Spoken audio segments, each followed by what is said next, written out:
Welcome to Retro Groove. Enjoy your voyage.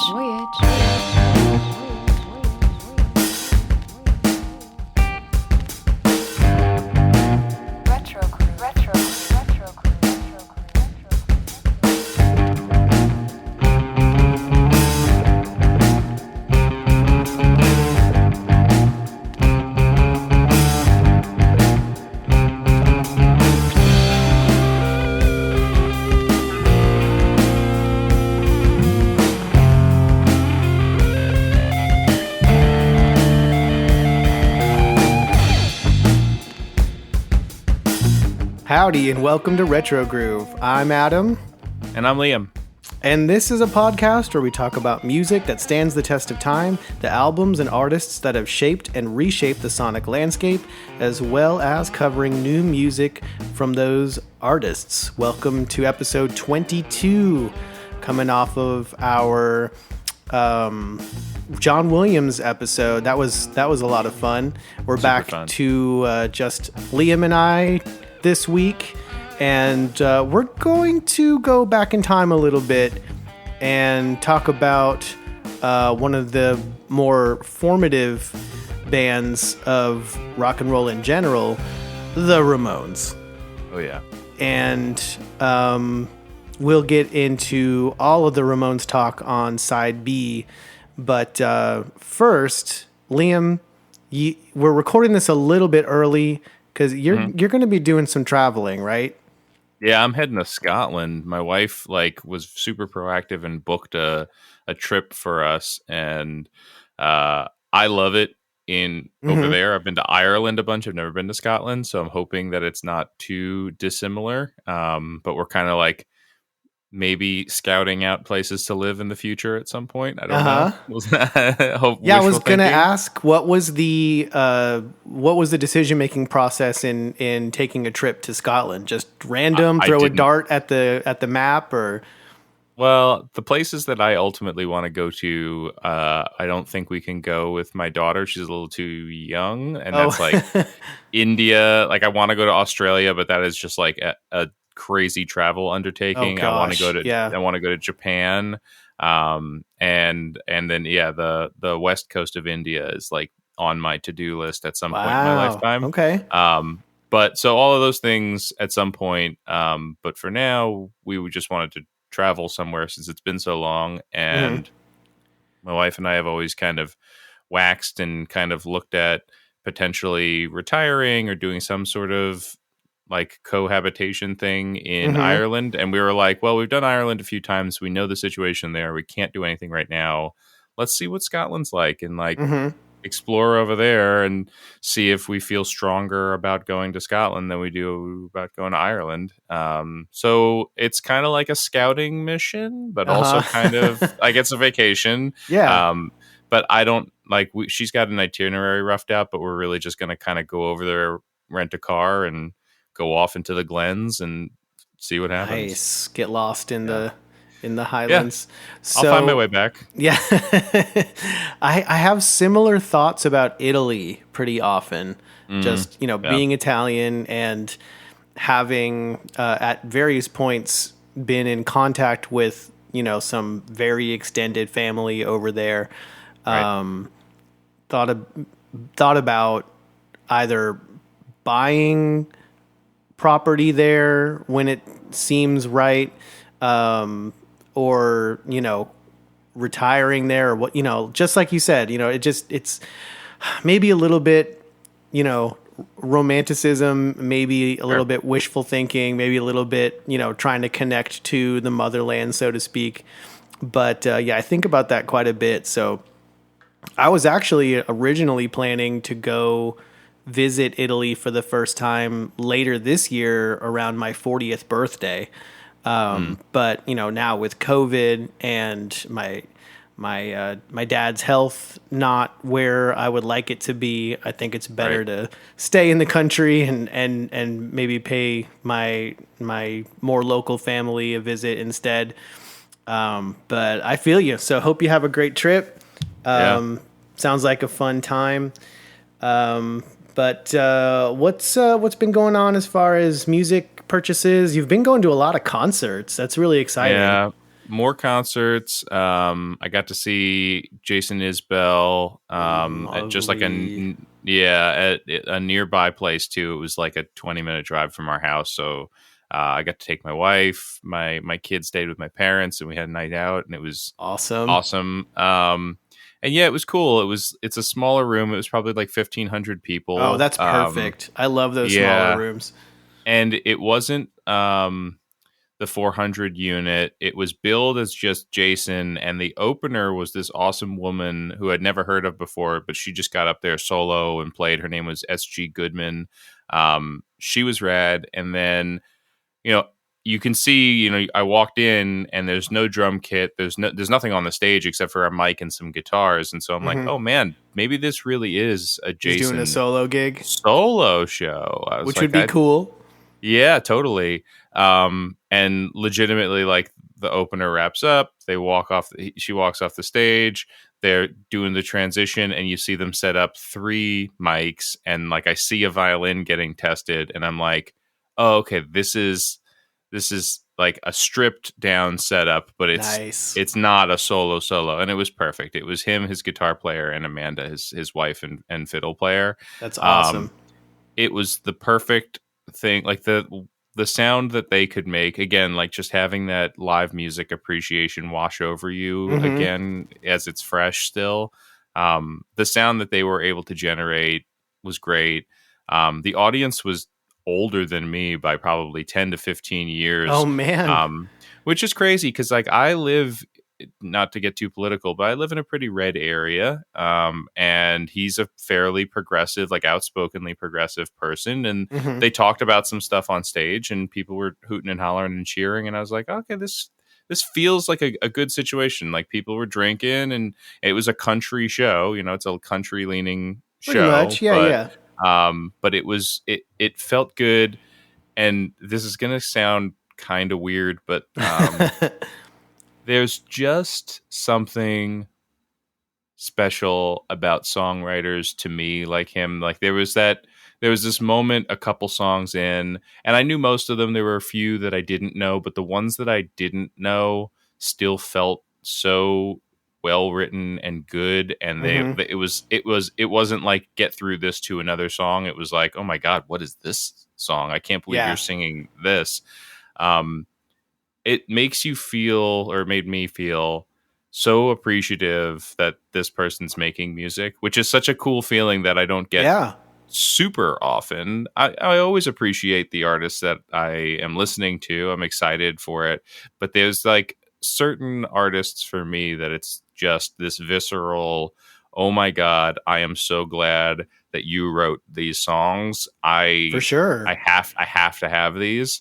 And it felt super special.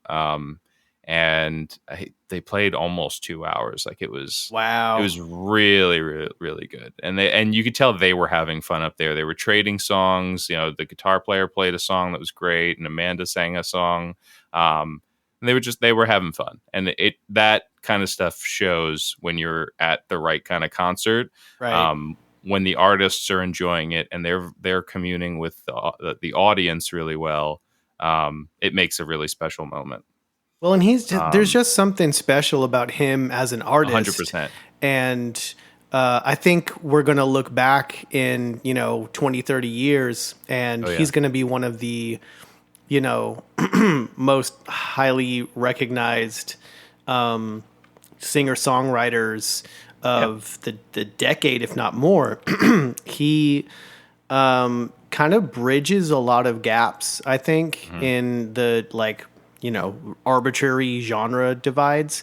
And I'm really happy when he gets the recognition that he deserves, which isn't maybe Yeah. not quite there yet. I'd like to see him a lot more popular and a lot more talked about, but it feels like he's kind of coming up very slowly but surely. And it's just because the guy works so hard. He is one of the Yeah. hardest working active musicians that I can think Yeah. of. And Yeah. yeah, I would love to see him someday. So that Yeah, sounds he's great. fantastic. Yeah, I think he talks a lot about John Prine. He had fostered a Mm-hmm. really close relationship with John before his Yeah, I could see passing. him being considered like this era's John Prine Yep. or somebody similar. Yeah, for sure. Yeah, he definitely bridges that gap between Prine and Petty. And Tom had a lot of mainstream success. I don't know if Jason ever will, honestly. Like he definitely writes with a sensibility for something that could get played on a radio or synced in a show. He's written a few songs like that, but Mhm. like I think he's just going to keep writing the songs that come to him in his way.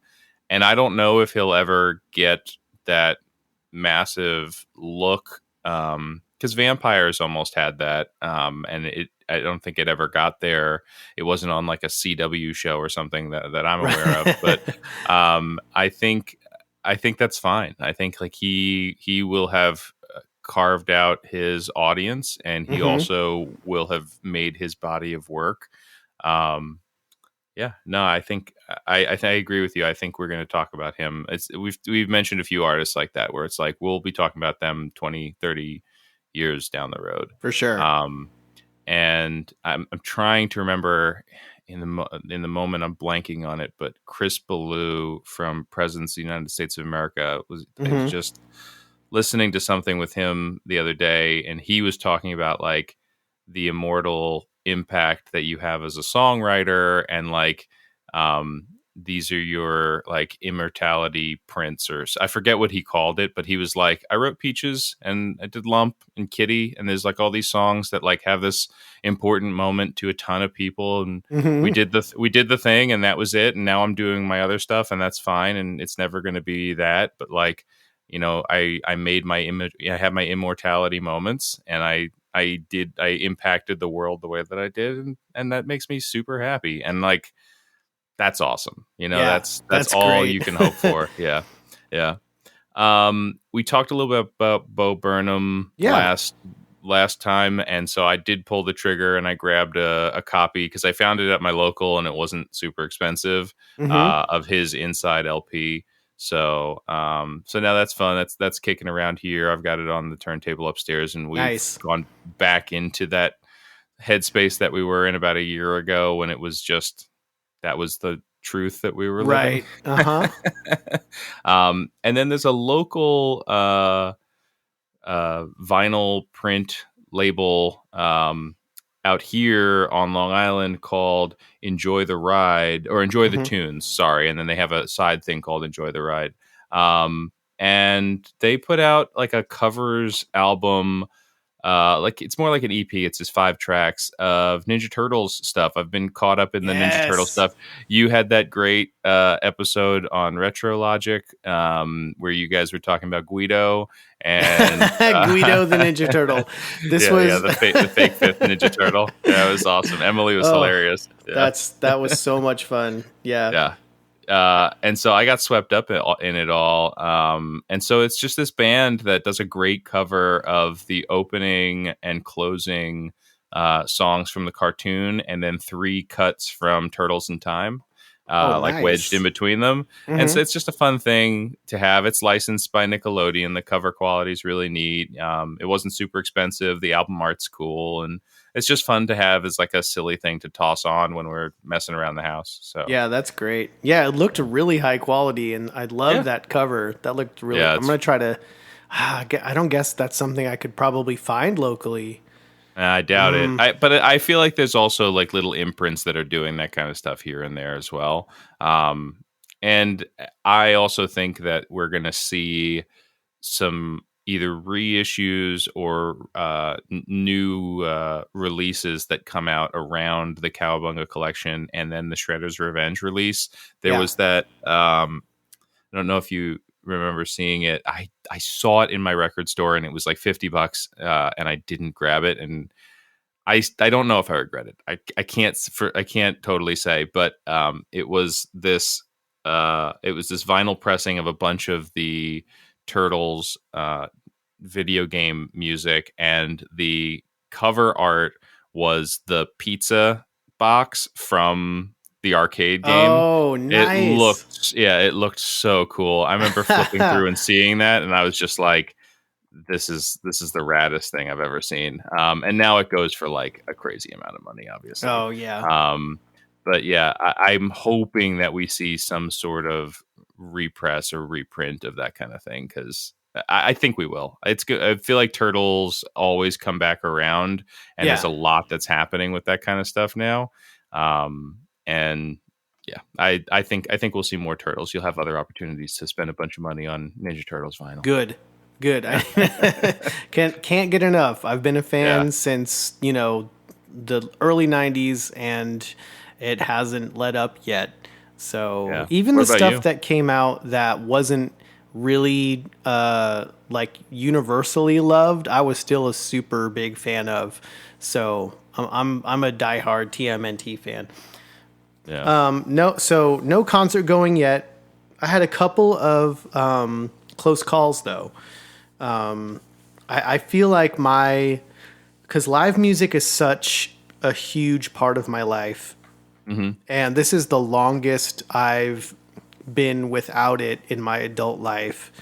Right. I don't know. Maybe it's just kind of the like decision making paralysis thing where you're trying to decide on the perfect thing, and the perfect thing is never really going to actually come along. Although I do have tickets to Weird Al in October. So nice. Worst case scenario, that's happening. It's going to come full circle, and I'll come back to concert going with Weird Al, which is like, I can't even think of a more appropriate artist to do that with. But I was considering going to see Battles. I'm a fan of theirs, but I'm not like a super fan.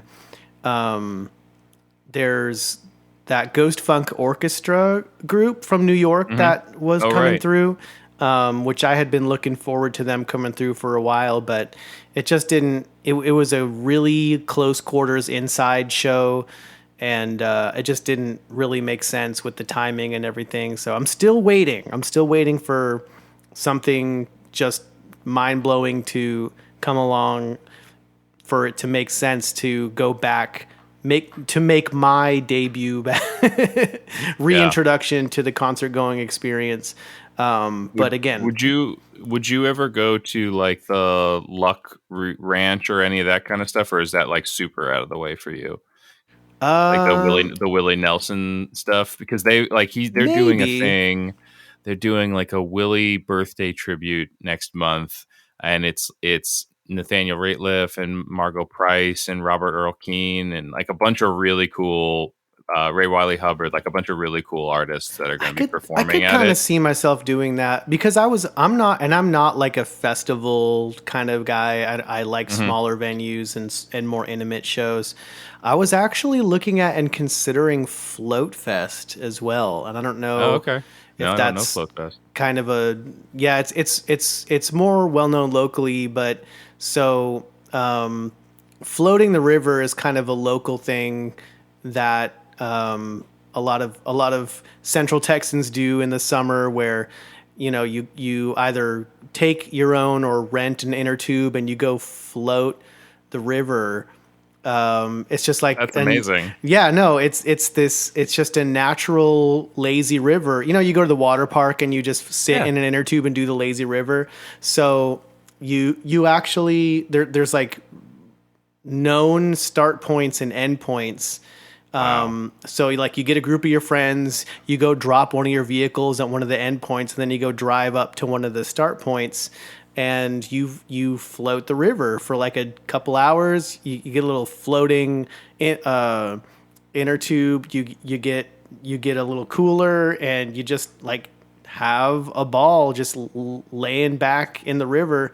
And so they kind of turned that into a music festival. Now, I have a friend or two that have been there, and they said, yeah, it's fun and everything, but like imagine like a few thousand people on the river. It's not quite as fun anymore. Right. It gets kind of clogged up. But so I was considering that, despite the crowd.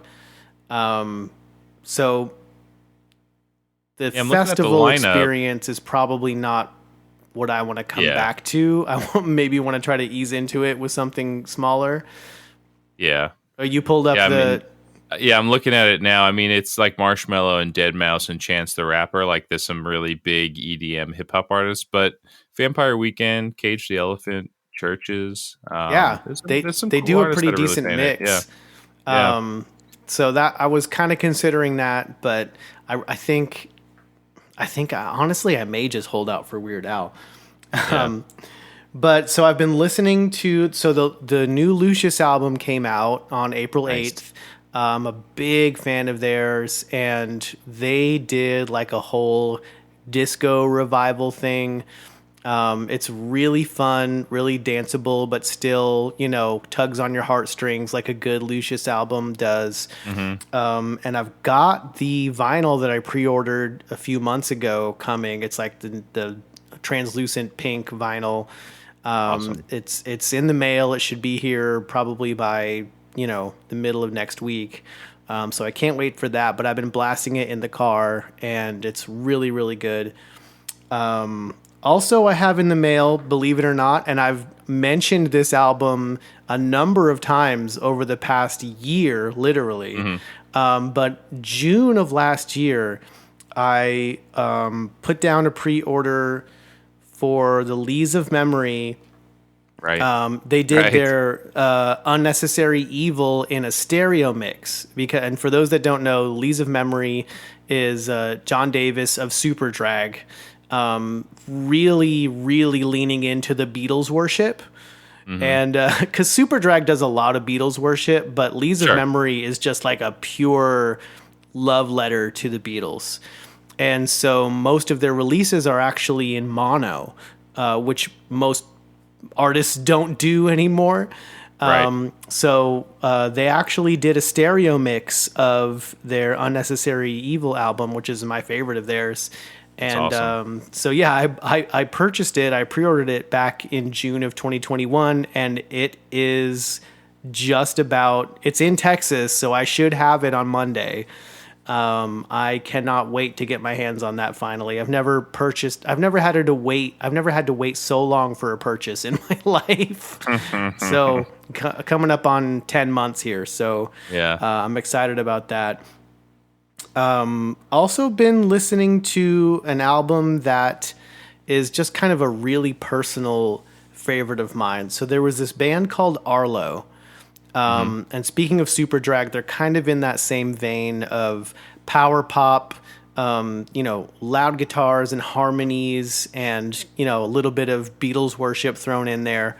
Okay. They're from Seattle. They were on Sub Pop, and they only put out a couple albums. They never really went anywhere. I think like their biggest claim to fame is they had a song on like an EA Sports game at some point in the early 2000s. I think it was their song Runaround. Yeah. Okay. And I as much as we love to hate on EA for their terrible business practices in the gaming world, I have to credit them for a handful of musical discoveries. Oh, yeah. That's the first time I heard Gorillaz. Yeah. Oh, really? I think it was FIFA. And it was the remix to 2000, whatever that, I remember hearing that when we played FIFA, and I was like, man, what is this? This is awesome. And then hearing Clint Eastwood, seeing the music video, all that stuff. But I heard that on a sports video game before anything else. Yep. That and the Burnout 3 soundtrack had a lot of good, like, garage rock kind of stuff. That's where I first heard the Von Bondies and Sahara Hot Nights and Franz Ferdinand, I think, even had a song on that soundtrack. So yeah, we might as much as deservedly there's a lot of negative feelings towards EA, we might have to do an episode on EA games that influenced our musical tastes throughout the years. Yeah, for sure. Yeah, I think Mooney Suzuki was on that too. Yes. Mm-hmm. Yeah. Yep. I enjoyed that one as well. I remember that too. But so Arlo, this album, Stab the Unstoppable Hero, came out in 2002. And every time we get into that mode of spring where it's definitely warmer, but it's not quite summer yet, and you want to roll down the windows and roll back the moonroof and play some loud rock and roll music. I put it on and it just, man, it brings me back 20 years instantly. And there are very few albums that bring me back 20 years that quickly and that effortlessly and with so much joy attached to it. So it's just a fun power pop rock and roll album. Highly recommend it. It is on streaming services. I wish they had pressed it on vinyl. It's one of those handful of albums that I love that never got pressed. And that'll definitely never happen. I'm still holding out and crossing my fingers for Superdrag to release Last Call for Vitriol on vinyl, because all their other albums are.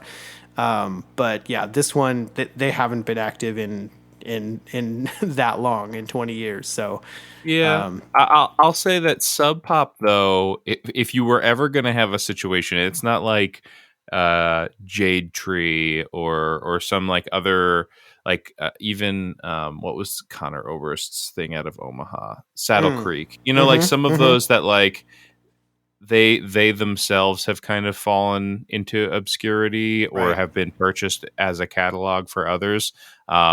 And so aren't going to do some sort of 25th, 30th, 35th anniversary of the label reissue. We just had that with Vagrant Records, where all of a sudden stuff that was never pressed on vinyl was put out because it was the label's 25th anniversary, I think it was. So I know Sub Pop recently just did some sort of anniversary thing this past year, but it could always happen. They know their catalog, and Sub Pop, above almost all other of those indie labels, are very keenly aware of like who their audience is and what they might buy. Polyvinyl is like that too. Like there's a few of them that if that Arlo album is on Sub Pop and it's still owned by them, I think it's not out of the question that it would get a pressing at some random point. It's just, are you going to be aware of it? It's going to be some like obscure, no reason record store day. Oh my God, it's the 28th anniversary of something, and here it is. Man. You just got to just set up a Google alert. Yeah, dude. Just I need to get on a mailing list. Arlo. yeah, exactly. Wow. Yeah, that's a good point though, because you're right. You're absolutely right about that. So I'll keep an eye out. It's just one of those, that for me is one of those groups that I talk about as one of my favorites, and nobody knows who I'm talking about. Yeah, I've never heard of them. Yeah. So there was a lot of that this past week with the weather that we've been having in Texas. And then last but not least, my kids have been really into the Turning Red soundtrack. Well deserved, of course. It's a fun movie. It's a great movie. And the soundtrack is primarily Phineas O'Connell. For those that don't know, Billie Eilish's brother, who produces her stuff and does a lot of other things, and Ludwig Göransson, who we talk about quite a bit, right? We've mentioned him a number of times, and I didn't even know that he was involved until I pulled it up and we started playing it in the car. And this soundtrack is really, obviously, the fake boy band songs are really fun. But yeah, some of it is just like, I could listen to the track title Turning Red, like the theme song of the movie, all day. It's so fun. So we've been blasting that in the car as well. But yeah, no other purchases other than that. I'm just, waiting for my couple of long-awaited pre-orders to arrive, and I'll be spinning those quite a bit once they get here. That's about it, though. Awesome. And we've got one little news thing to hit, and then we'll talk about some upcoming albums. Yeah. So the only thing that I really felt like talking about here is, so this year, and actually this April, is the 25th anniversary of Sleater Kinney's 1997 album Dig Me Out. I do have a complicated fandom with Sleater Kinney since kind of the rift with that resulted in the the exit of Janet Weiss from the band, who is my favorite member of the band. But we won't get into that. Their earlier albums are really formative for me, and they're amazing, and everyone should listen to them. But so they're celebrating the 25th anniversary of the album with a recreation of the album comprised by cover songs by other artists. And the list of artists is kind of nuts. Wilco, Courtney Barnett, St. Vincent, of course, who produced their last album, TV on the Radio, Margot Price, Jason Isbell, Lowe, and others as well. What? That's nuts. That's amazing. Yeah, that's great. Wait, when is that? There's no actual release date yet, but apparently it's in the works right now. Okay. So they haven't started drip feeding these things or anything yet. No, well, not that I know of. I'll do a quick search, but I think they just kind of very recently announced that they were doing it. That's awesome. Yeah, it well deserved, because their impact in music is very large but understated, and I think that that is made evident by the just massive names that are on this covers album. So I don't see anything right now. It doesn't look like anything's been released.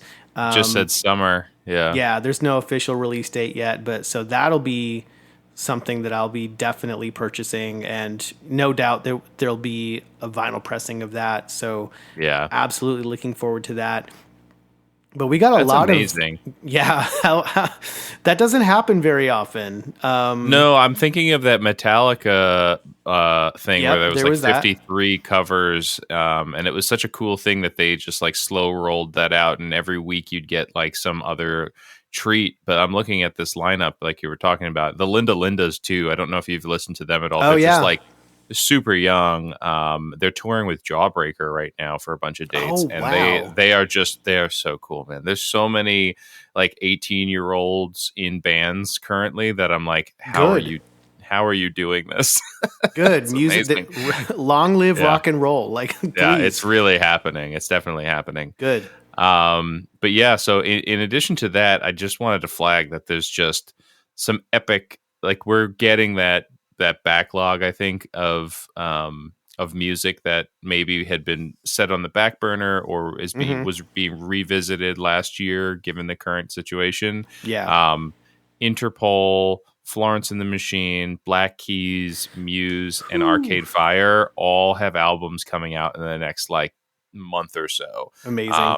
I mean, that's crazy. I feel like I'm not going to have time to process one before the next one comes out. I mean, Arcade Fire is coming out a week before Florence and Black Keys put out music, and then I think Interpol's a week or two after that. It's the cadence of releases, and that's just a highlight. There's a ton of other things happening. Oh yeah, too. So I guess my point in all of it is check your record stores, check your online listings, see what's coming, check your Spotify's and whatever. I know we talk about live music a bunch, and obviously we're talking about buying vinyl and things because that's what we're into. But there's a lot of new music coming out right now that I think this summer is just going to be, if you open your ears to it, you're going to have fresh music, so much good fresh music for the next couple months, which is very exciting. Yeah. And Interpol is actually touring with Spoon, which is kind of an interesting and a little bit surprising pairing, but it kind of works. Yeah, it totally does. So that'll be a fun one. But not really anything interesting in the this day in music history. But we've got some birthdays to mention, and then we'll play some What's in a Name. How does that sound? Yeah, that sounds good. I mean, one of the things that is in the history is the reason why we're doing the B-side, right? Yeah. So we got the 23rd of April is the Ramones' initial, their self-titled debut. Yeah, so April 23rd, 1976 was when the Ramones released their self-titled debut album. which really just changed the musical landscape. You could argue that they had some influences and there were local bands and things like that. Oh, yeah. Widely regarded as one of the first punk albums. And if nothing else, just catapulted punk into just overdrive. And, then you ended up seeing a lot of copycat groups and them influencing a lot of future sounds and groups. So that's just absolutely instrumental in the shape of American rock and roll music. But we'll talk about more of that on side B. We'll hit a few birthdays. So April 22nd, 1922, American jazz musician Charles Mingus. April 22nd, 1950, the man himself, Peter Frampton.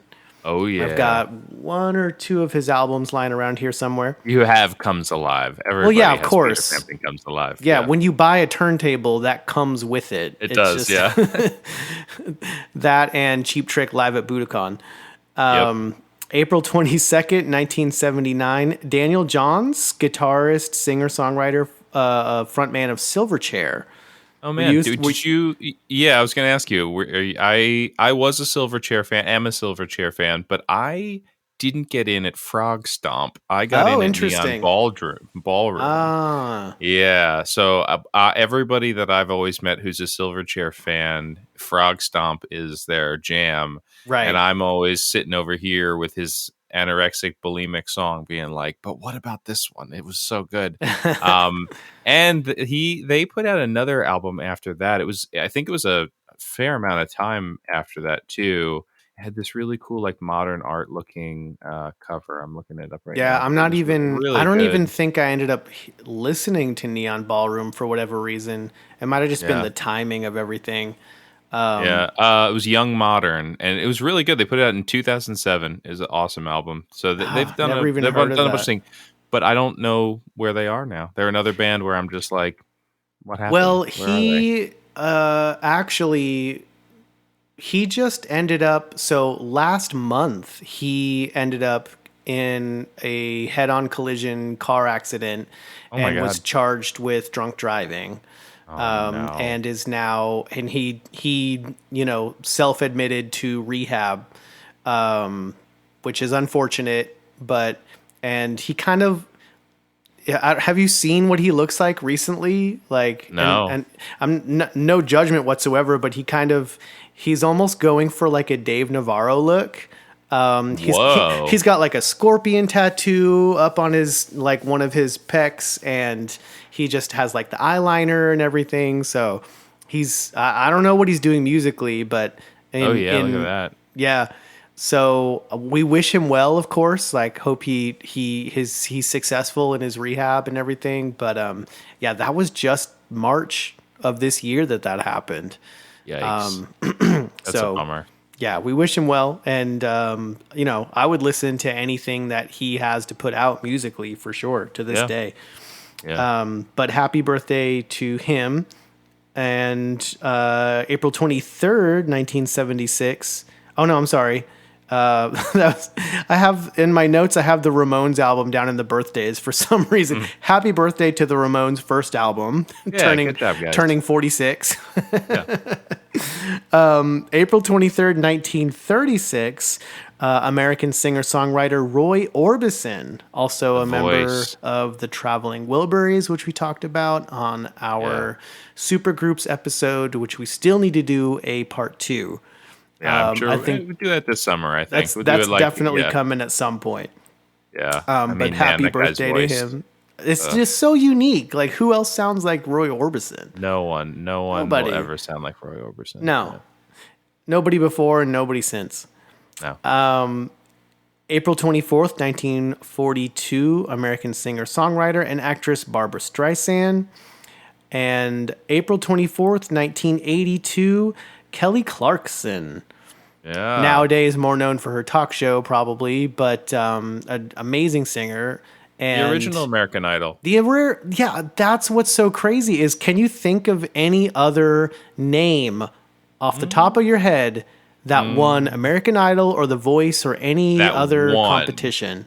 That one. That last qualifier might take me out of it because I don't know what their standing is. Like Daughtry is/was huge, and Carrie Underwood, both. Oh, I massive, forgot about Carrie Underwood. Okay. but I don't know if she won.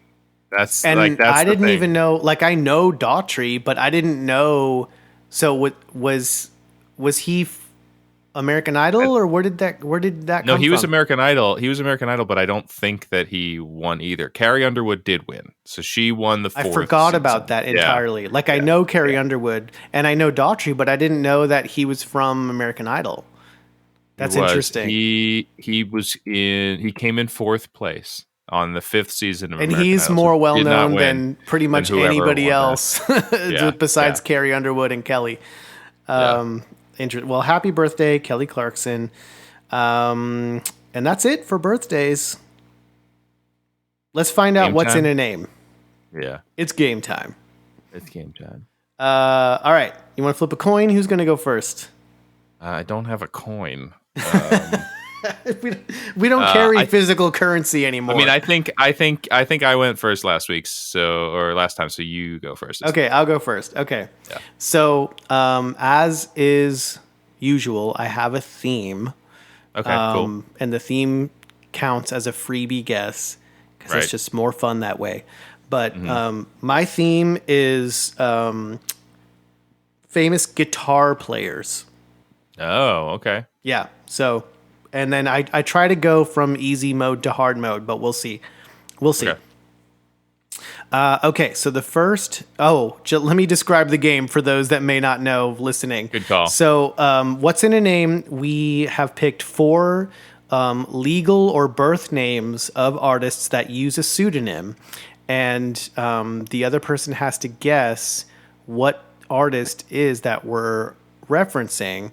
And maximum 25 points for a proper guess or a good guess, and then we'll dock points for hints or incorrect guesses. Okay, so for 25 points, first name is John Anthony Gillis. John Anthony Gillis. Oh, it's not. This is easy. Well, maybe. I mean, maybe not. Let's see. I'm looking for clues. Like I don't have an instant knowledge of it. I already gave one hint, so I'm trying really hard not to give any more hints until I get. Unless you need it. Yeah. I don't know if I. So Gillis is his birth name, but not his actual legal name. So changed his name. Like legally changed his name. Yes, but not. Legally changed. Well, okay, I'll be quiet. So Gillis is his birth name, but not his current legal name. He has an album forthcoming. John Gillis. And recently, this is all just counting as one hint because I'm just talking. I don't know here. about that. Yeah.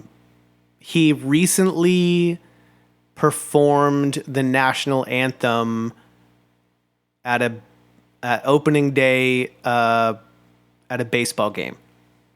Really? All right. Well, I don't know if I know who that would be. So Playing guitar specifically. I appreciate your giving nature in this. It's more fun that way. It is. I don't even know who to guess. I mean, he's obviously a current-based artist. Then, if he's got a new album, Yes, he's got an forthcoming album and he's coming playing, out.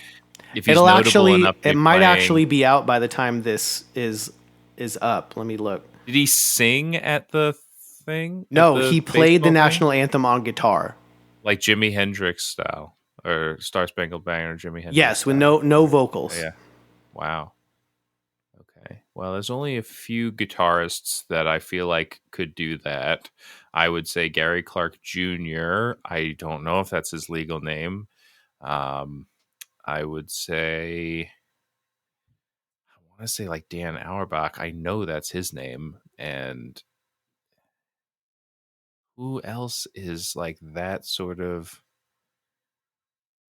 guitar virtuoso in the current like musical buzz? And it's a he, so it's not like her, like I don't know what her's real name is, but all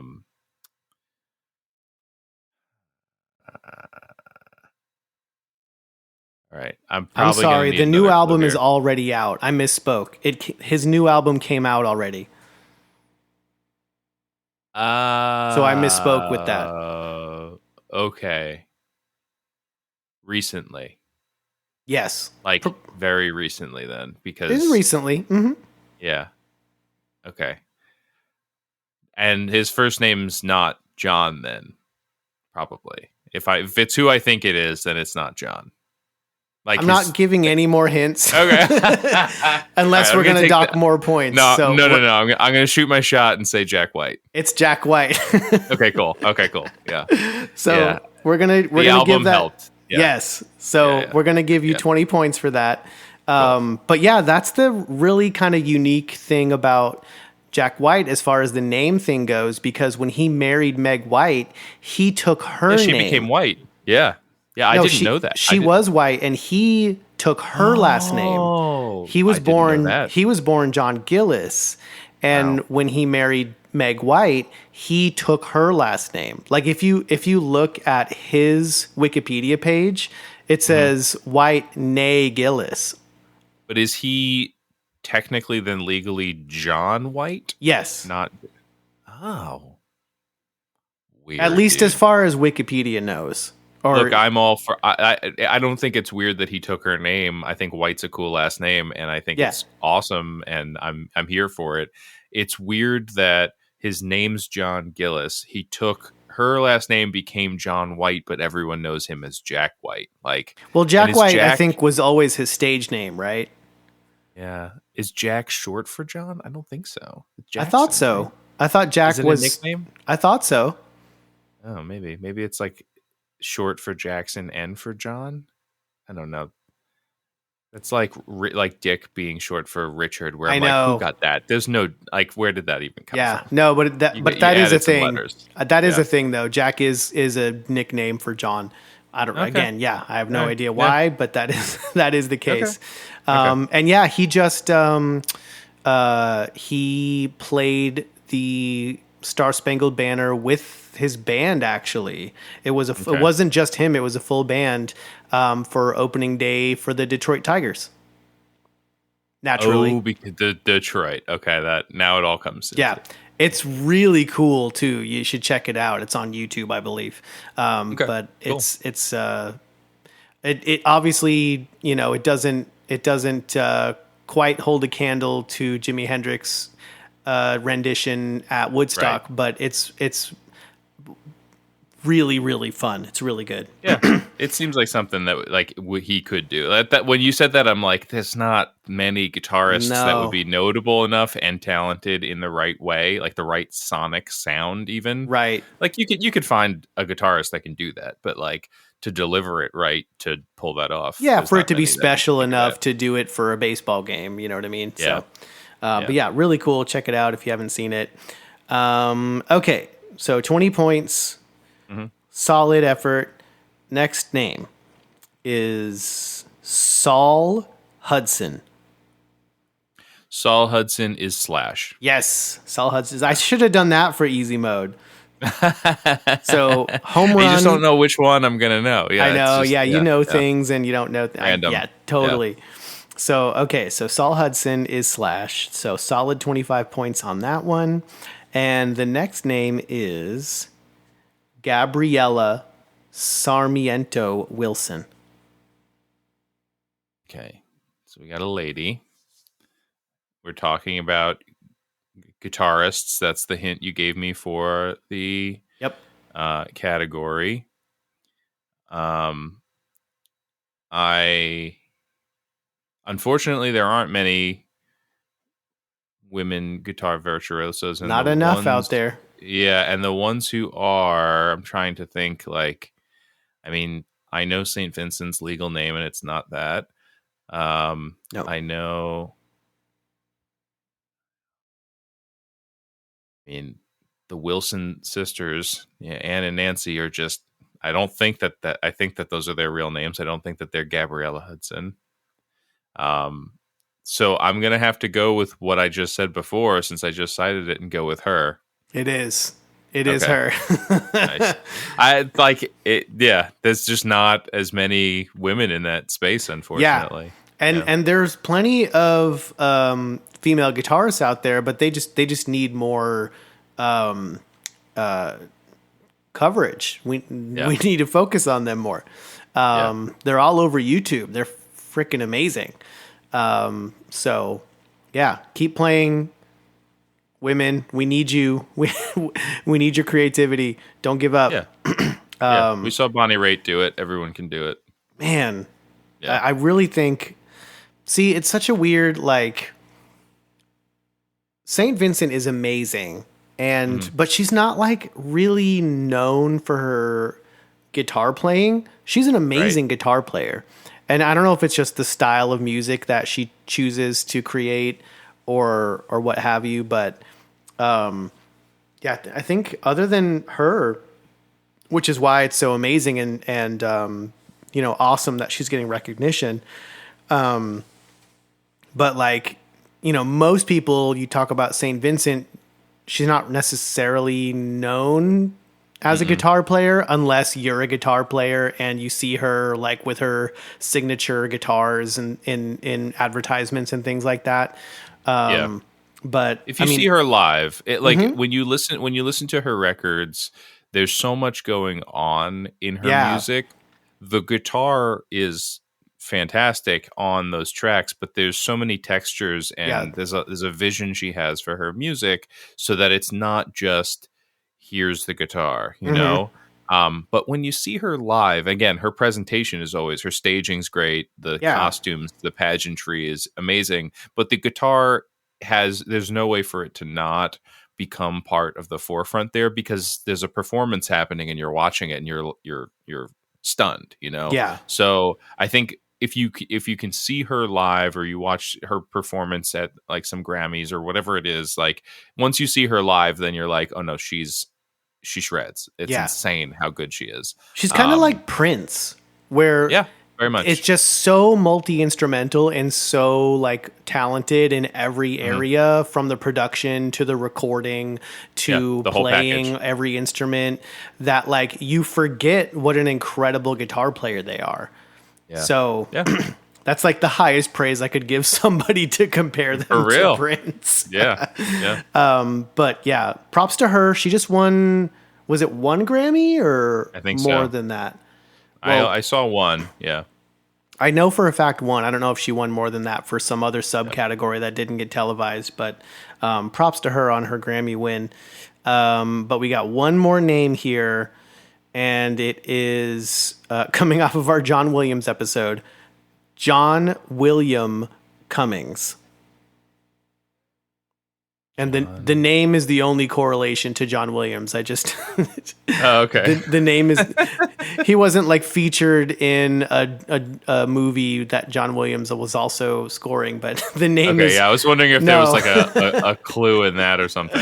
No, I shouldn't have even said that. But the name is John William Cummings. John William Cummings.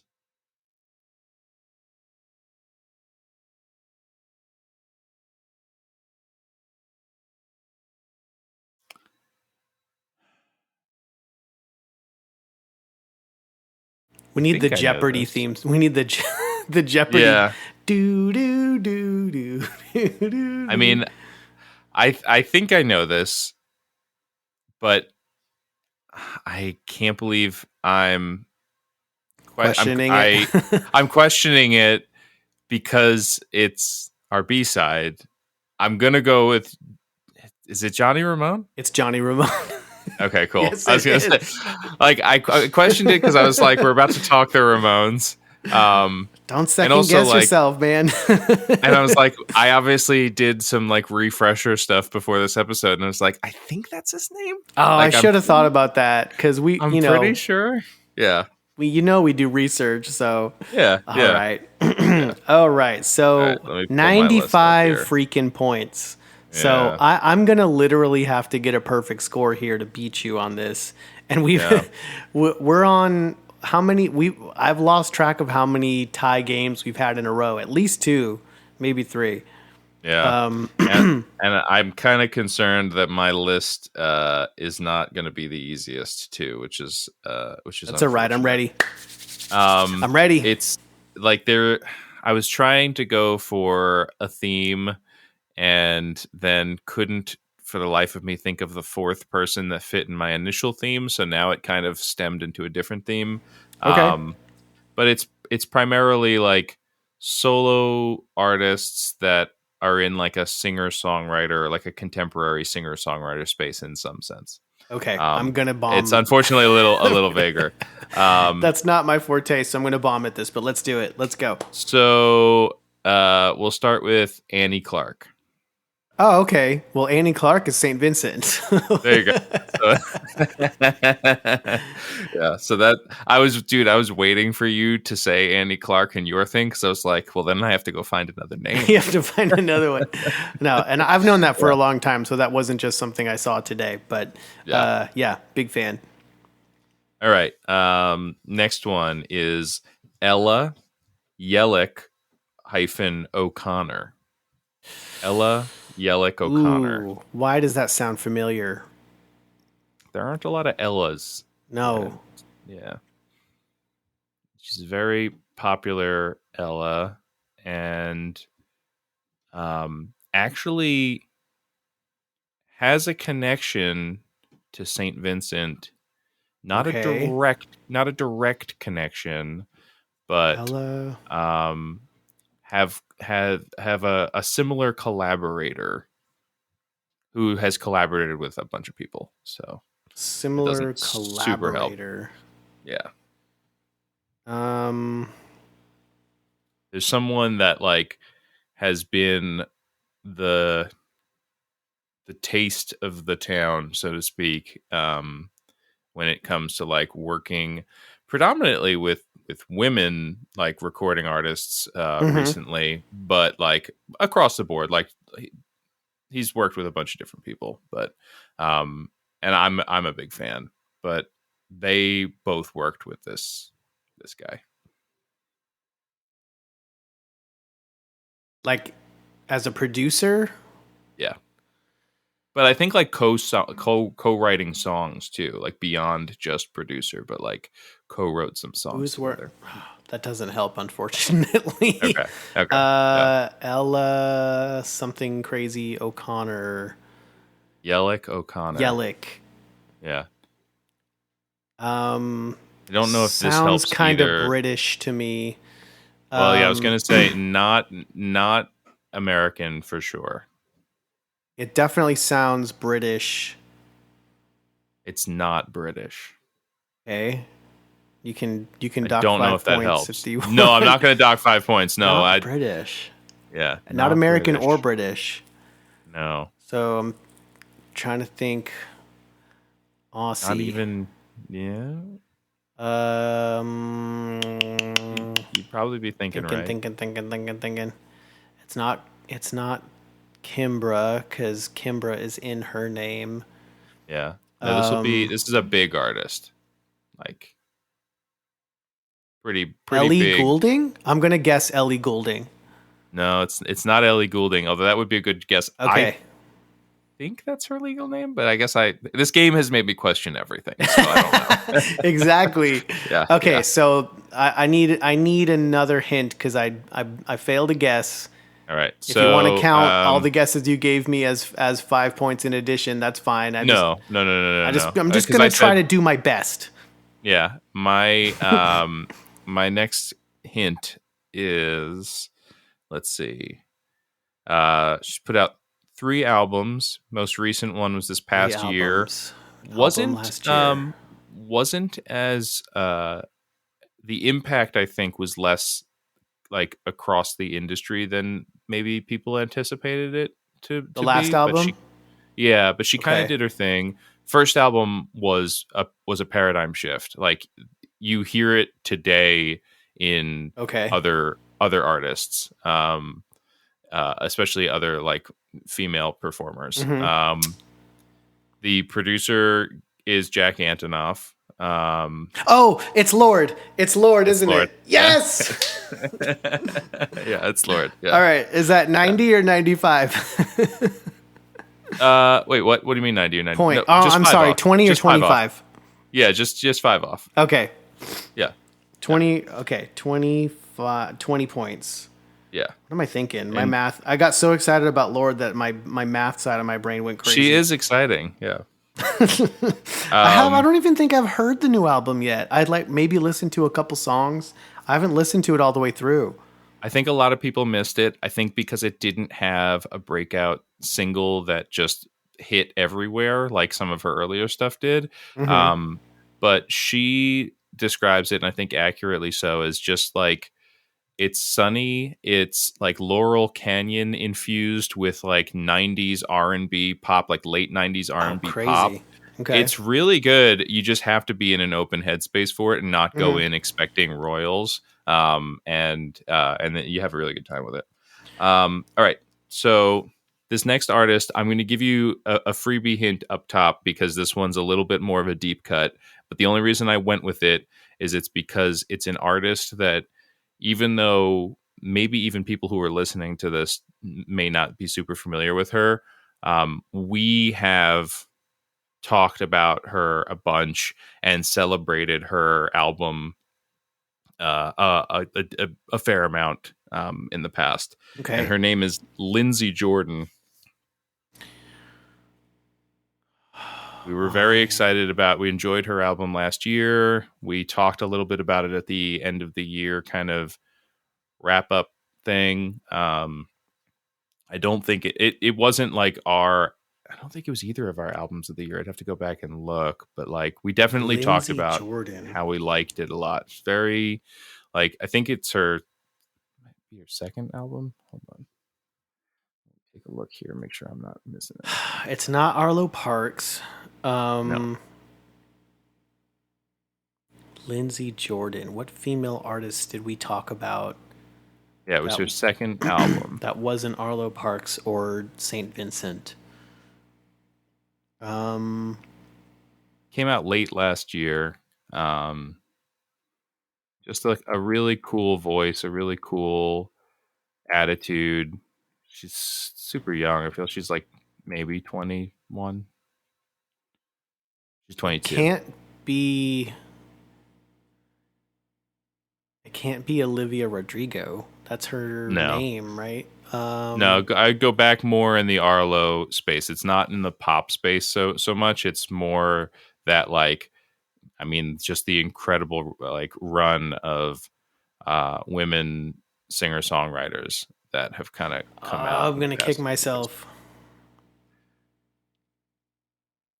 And the thing with those, like I could have just had a field day with those, although I feel like it'd be a pain in the butt because there's like, you know, so many of them that go under these monikers at the moment too. I need to get this too, otherwise we break our tie streak. Right.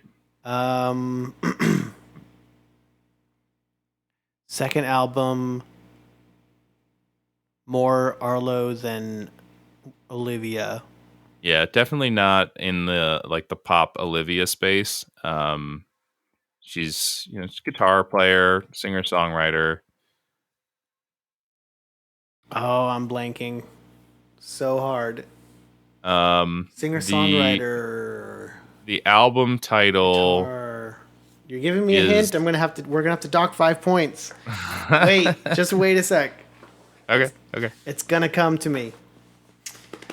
And I'm looking at the ceiling, so I'm not like checking my phone or anything.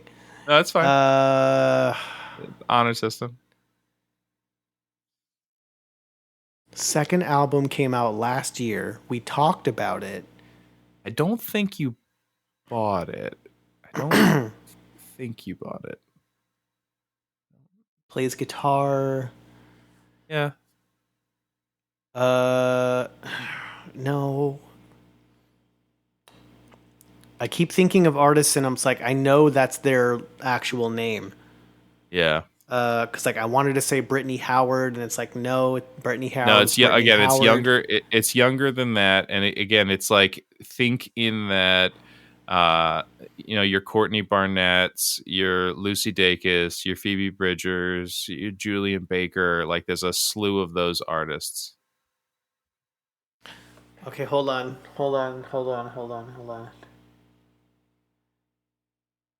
Definitely in that indie rock space.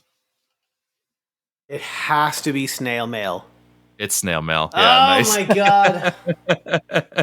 I was like, Nice don't tell me. Yeah, it's Snail Mail. Oh my yeah, god! Because like there's Beach Bunny and Soccer Mommy and Girl in Red. There's like so many of those that we will leave unsaid right now. Oh my god! And so I was like, but how brutal of a list would it be if you just did that one space of like, it's Beach Bunny, it's Soccer Mommy, it's Girl in Red, it's Biba Doobie.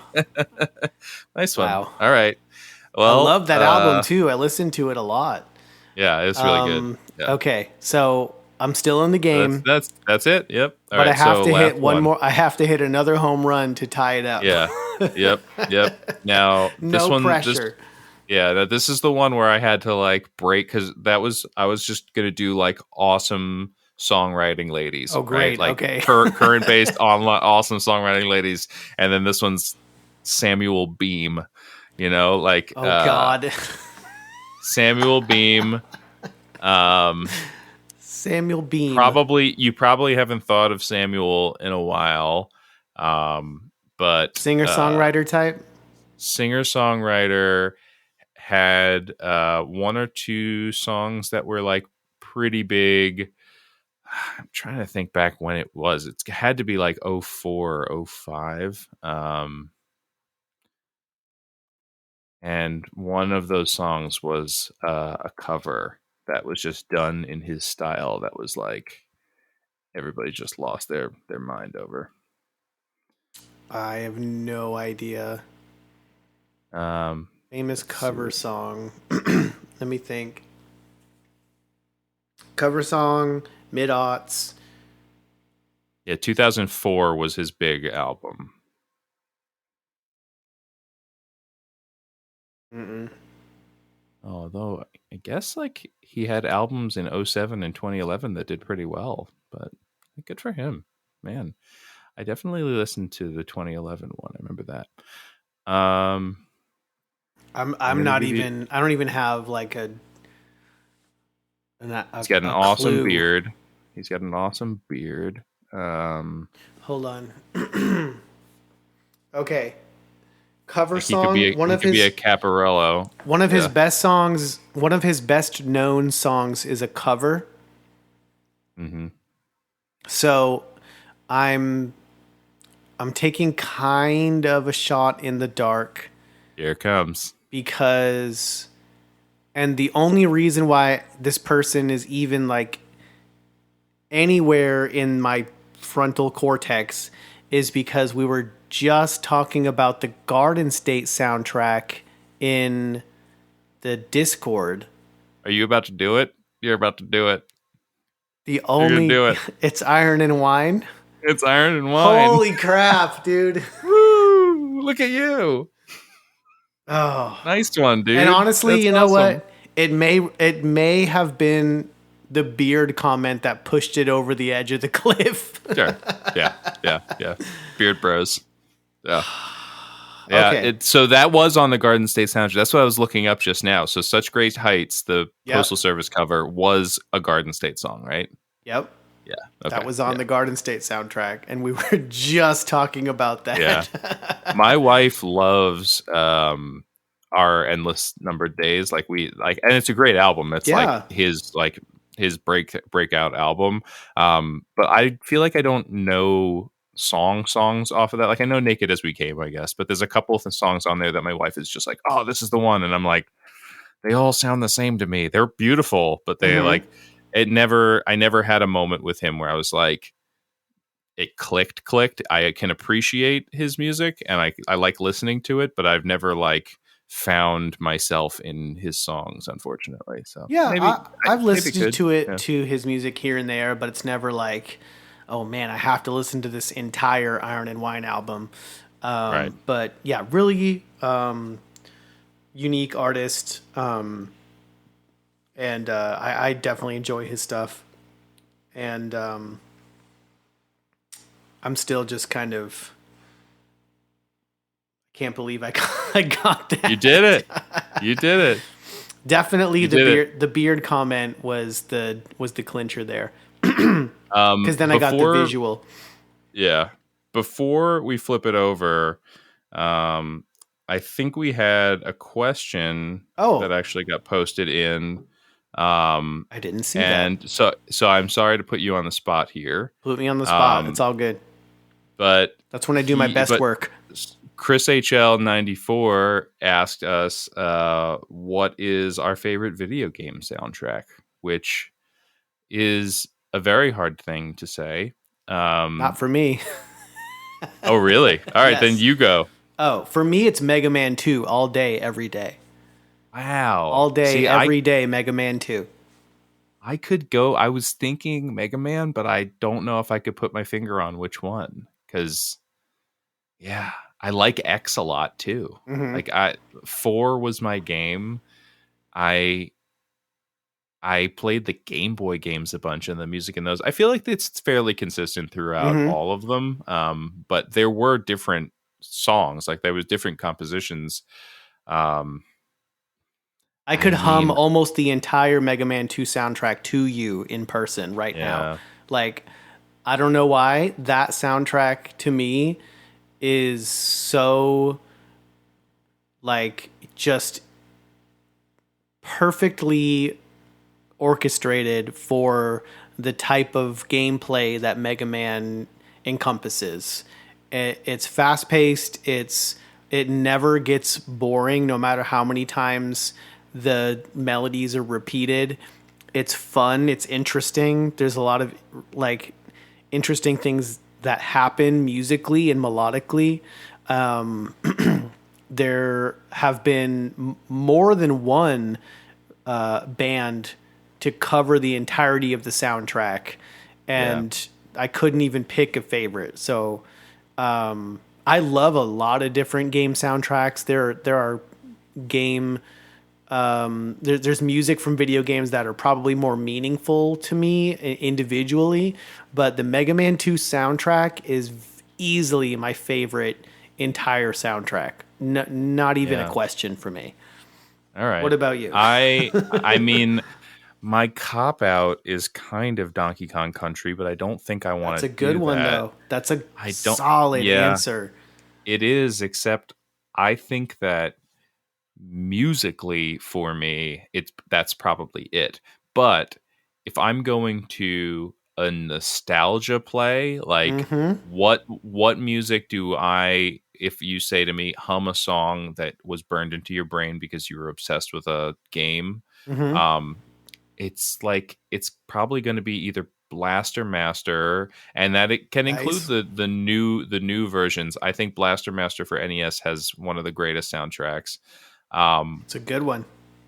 There's Bubble Bobble, which I don't think I could actually go listen to right now, so I'm gonna probably take that out of the running, but it's so catchy, and I still throw that on from time to time when I'm playing with my kid. If we're playing a game and I need to like speed things up for whatever reason, that game, when the timer started running out, went in double time, and you were like in full panic mode. Yes.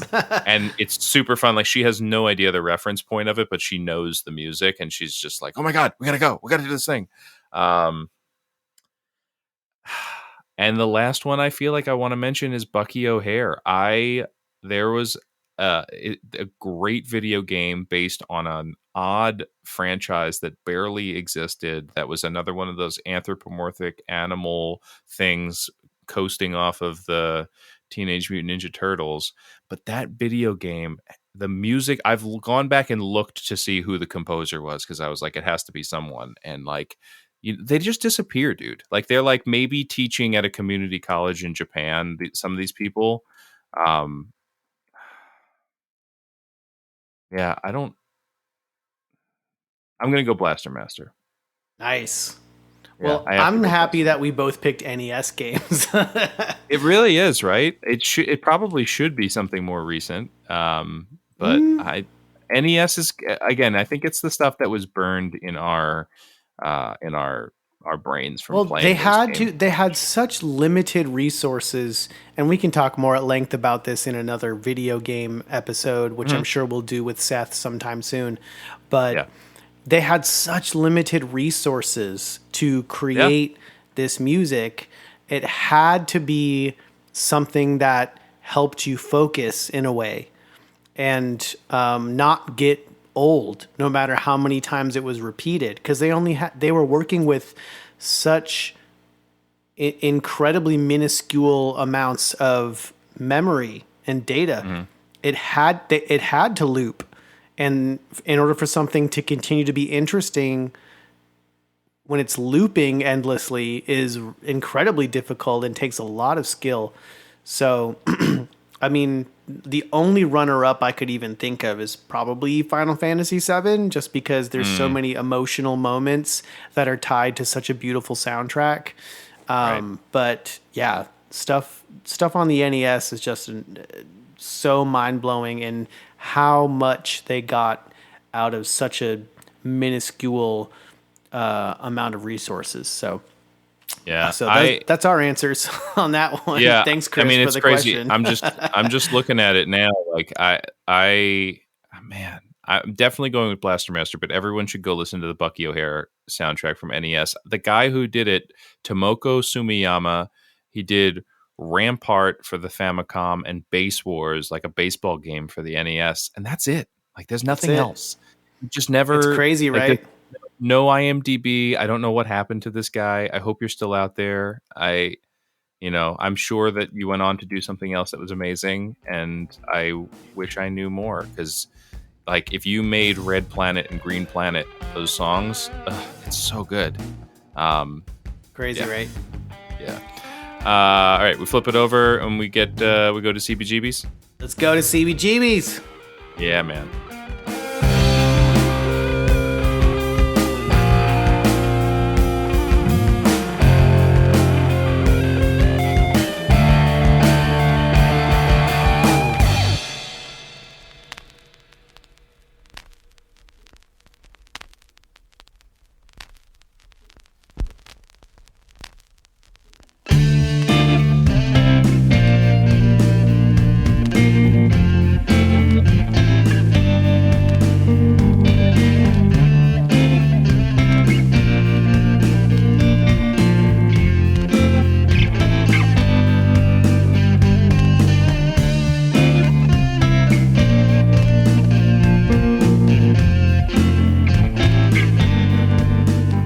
Welcome back to side B of our 22nd episode of Retro Groove. And we are about to kick off our Ramones extravaganza.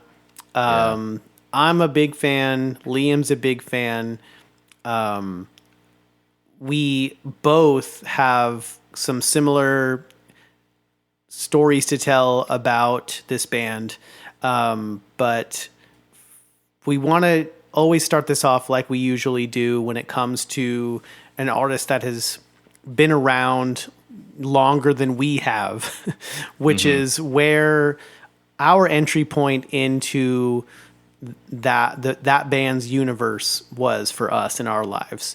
So, Liam, if you don't mind me putting you on the spot, what was your introduction to the Ramones, and what did that mean for you growing up and all of that? So for me, I definitely didn't know the Ramones before I knew the bands that they inspired.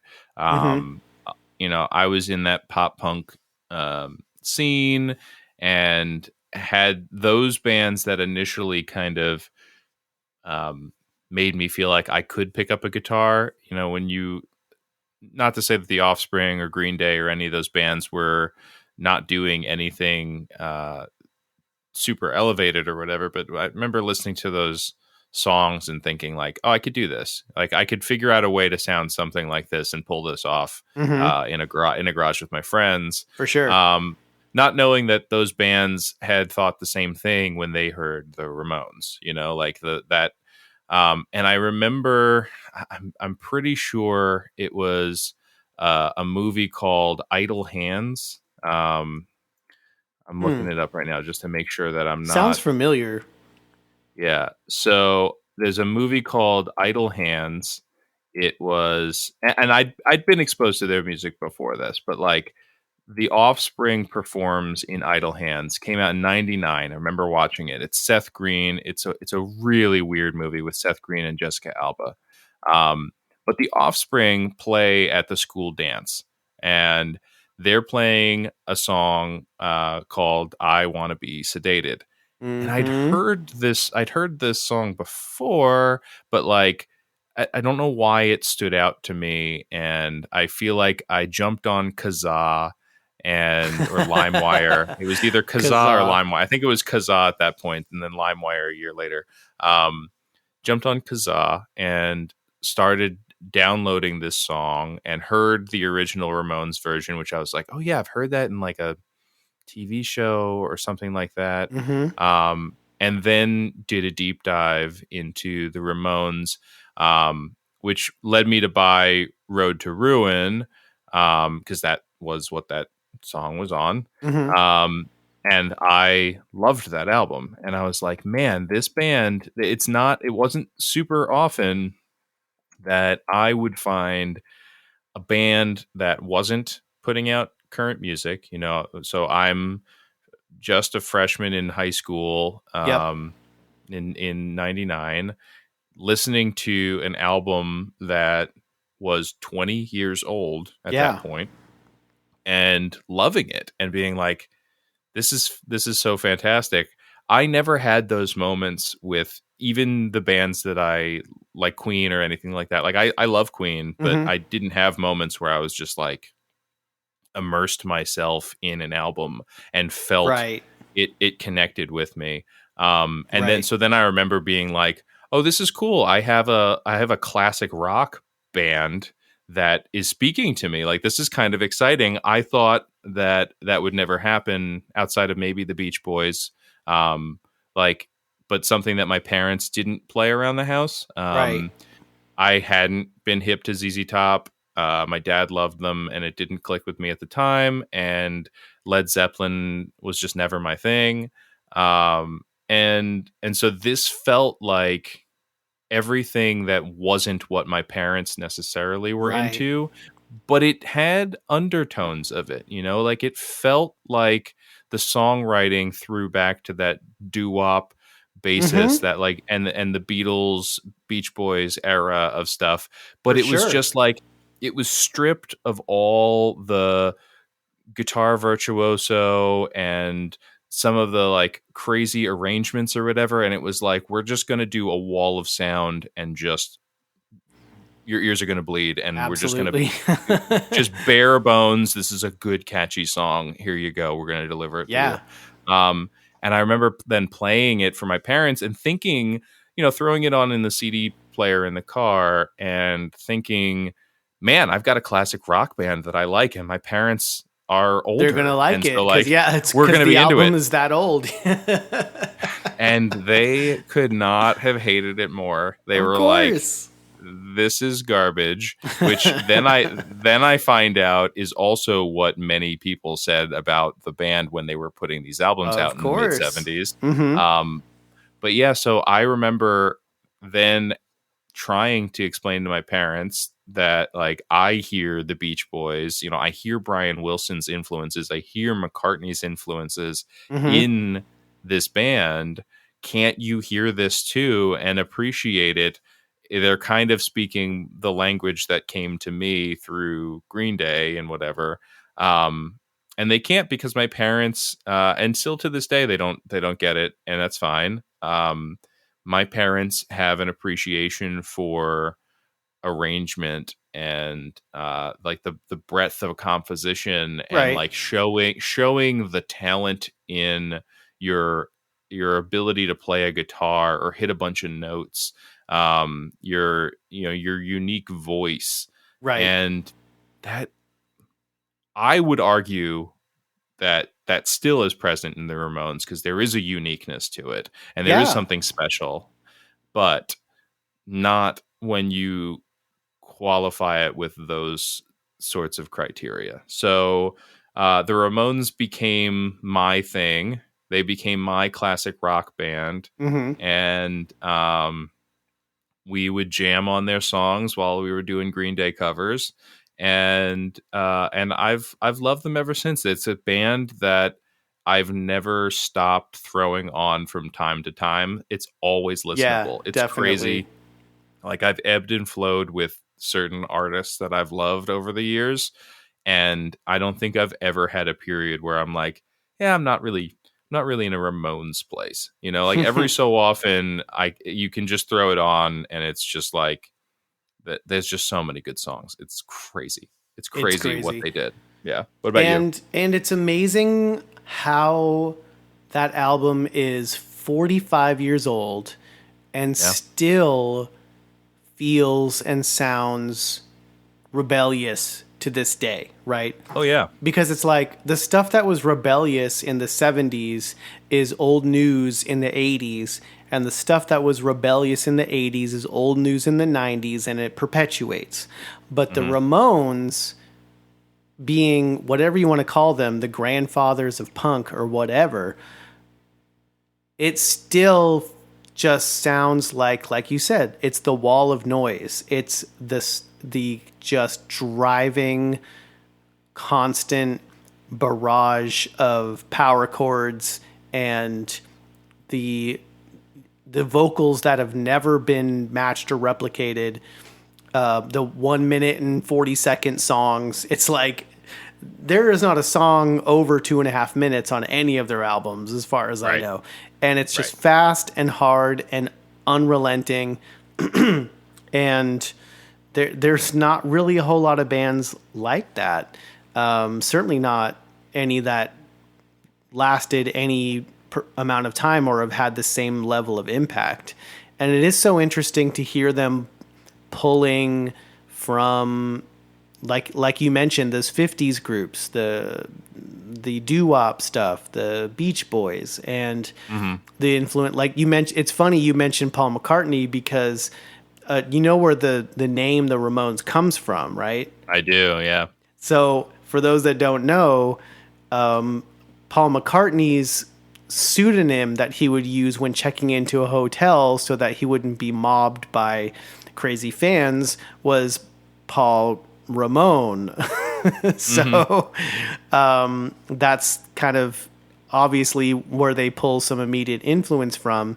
And what is Paul McCartney about? Well, he's about songwriting and melody, and that's all present in the Ramones music, but they take that song and they take that melody and they just, shove it through a sledgehammer or a machine gun, and they present it in that level of intensity.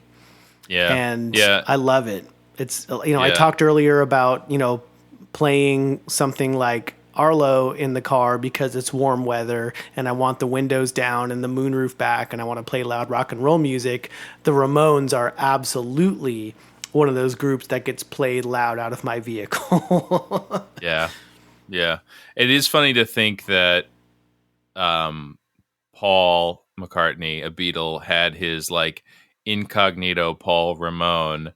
And so then, just to be poetic about it, you then would say that the Ramones are sort of that like bizarro incognito Beatles thing, like Yeah, kind of.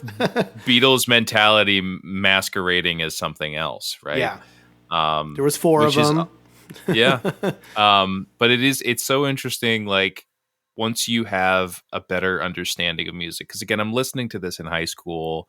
I know my power chords. I know the music that I was fed on the radio by my parents and then by my friends, right? Yep. And I haven't, especially before streaming or whatever, like, you were downloading weird files that may or may not be what they said that they were off Right. the internet. And you were like perusing record stores. And that's how you found out about from magazines and friends and record stores. And so like, I definitely wasn't super knowledgeable about music, especially back then. And to look back on it now and put it in the context that I'm now aware of like these guys came out of, you had the 60s, you had prog come out of the 60s and become the predominant thing. And it was all about Led Zeppelin, Allmans, Who, The Doors, like all of these things, these intricate things. And you look at Robbie Krieger from The Doors, or you look at Jimmy Page from Led Zeppelin, and those guys are just doing things on the guitar. Virtuosos. It's bananas, Yep. right? And what a middle finger. Consistently in the most rock and roll way, which I think lends itself to why you say it still feels like it's a rebellious thing. Because Yes. it still consistently is. It's just like, we don't need to do that.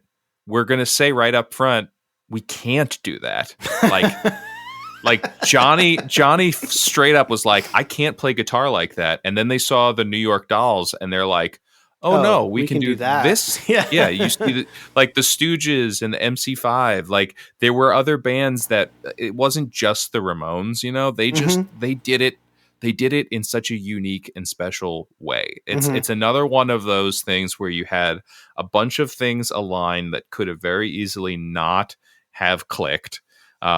You had a drummer, like almost Ringo-esque drummer, that just held everything together ultimately through the most important part of the band. Right. But like everything coalesced to like make the Ramones story, discography, history, the defining moments that it was for all of music.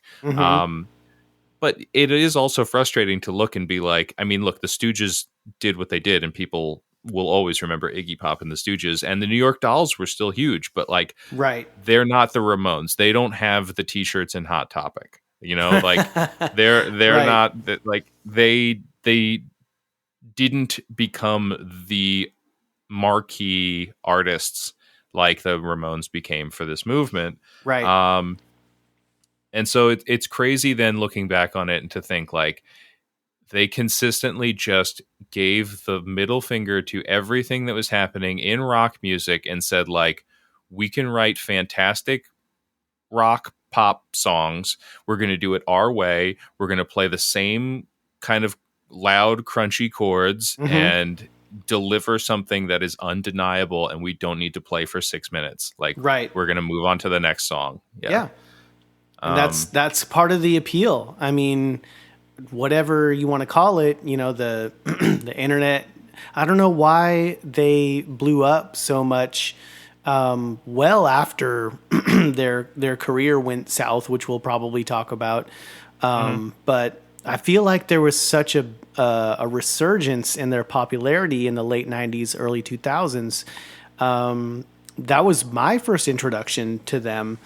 And I remember, I want to say it was either like 120 minutes or maybe even like a VH1 throwback show or something. And it's funny that your first introduction to them was I Want to Be Sedated, because that was my first introduction to them, was seeing the I Want to Be Sedated music video on TV. And I to this day, I can't remember whether it was MTV or VH1, but I saw it and the Ramones. Okay, I've seen like older kids in my high school wearing that T-shirt. Okay, cool.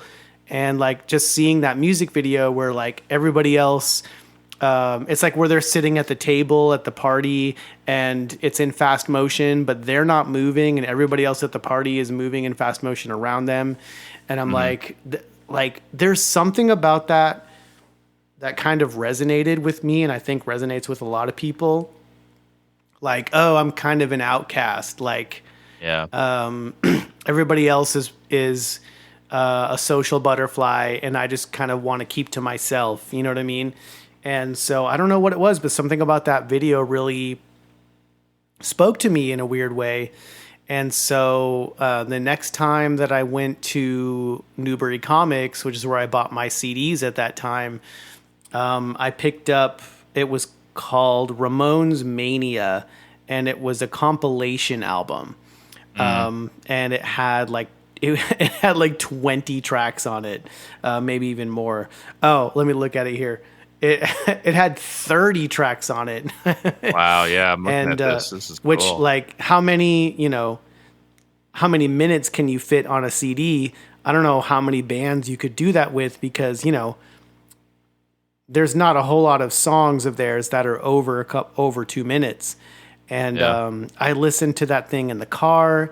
I used it for, I would do video projects for school, and every single one that I did, I would use a Ramones song for the ending credits of the video. Like, it just became part of my life as a teenager. And there was no other band from that era at that time in my life that really meant a whole lot to me at all.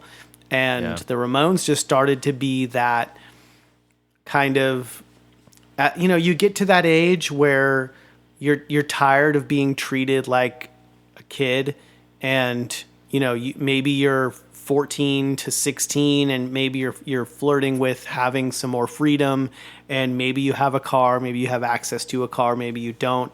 But either way, it's like you're ready to put your middle finger up at the world and at the restrictions that you've had throughout your childhood. And like, I'm going to do my own thing. I'm going to question authority.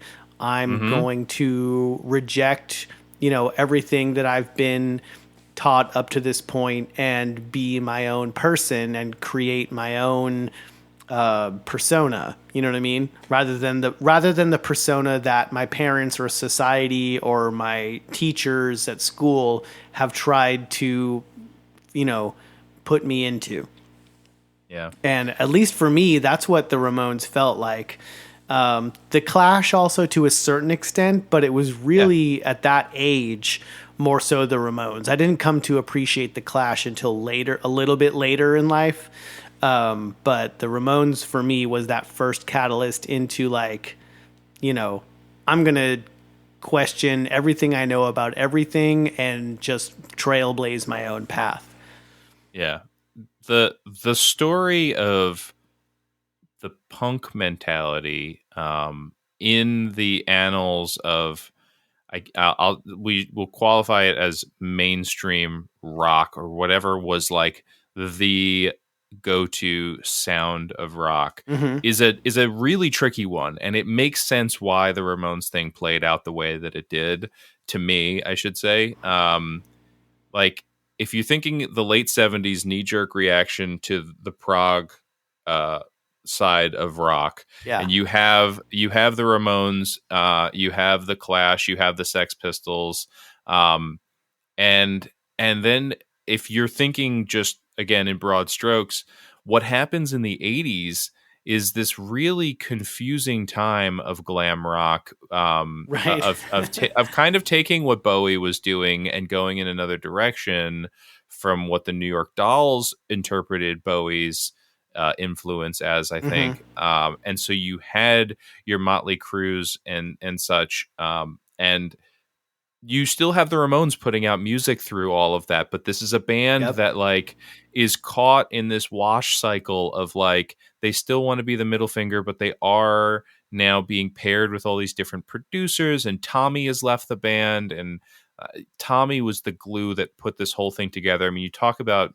misfits. These are a bunch of kids who came from abusive homes, like terrible fathers and alcoholic mothers, and just like each of these band members came from an awful situation, and found each other. And like Johnny was an actual greaser who would have beaten up Joey. Like Joey was a complete nerd, but they were all outcasts. They were all troublemaker outcasts from broken homes. And Tommy kind of saw the writing on the wall and coalesced it all together into this group.